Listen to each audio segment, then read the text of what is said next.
notte urlato forte sopra il mare nero. Il vento ha strappato sogni dai balconi. Catania piangeva in silenzio e paura. Le strade erano fiumi, le luci preghiere. Casi feriti, mani nel fango. Il tempo sembrava non passare più, ma sotto le macerie batteva un cuore. Questa terra non sa arrendersi mai. Abbiamo visto il cielo cadere giù,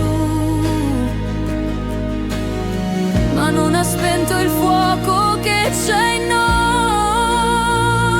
Sicilia mia, ti rialzerai con le ginocchia sbucciate ma l'anima in piedi. Catania stringe i denti e va avanti più forte di prima, più vera che mai.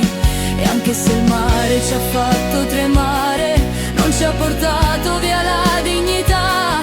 Da queste lacrime nascerà il sole e torneremo a cantare.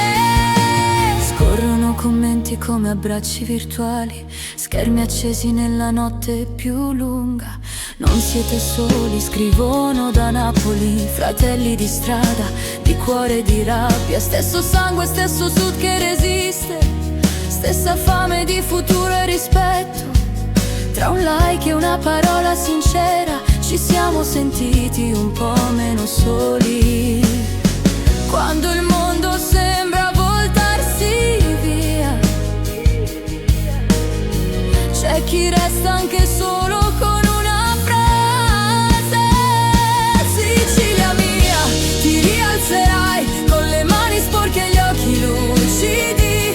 Catania respira, non molla, non scappa, ha imparato a lottare fin da bambina. E Napoli è lì a dirci coraggio, perché il dolore quando è condiviso pesa a metà. Siamo isole sì ma unite dal mare, sotto lo stesso cielo, la stessa verità.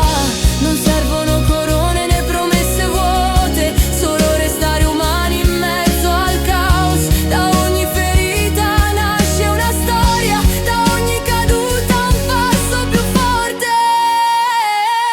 Sicilia mia, guardati ora, sei stanca ma viva, sei ancora qui. Catania si alza, si scrolla la paura e cammina anche se fa male.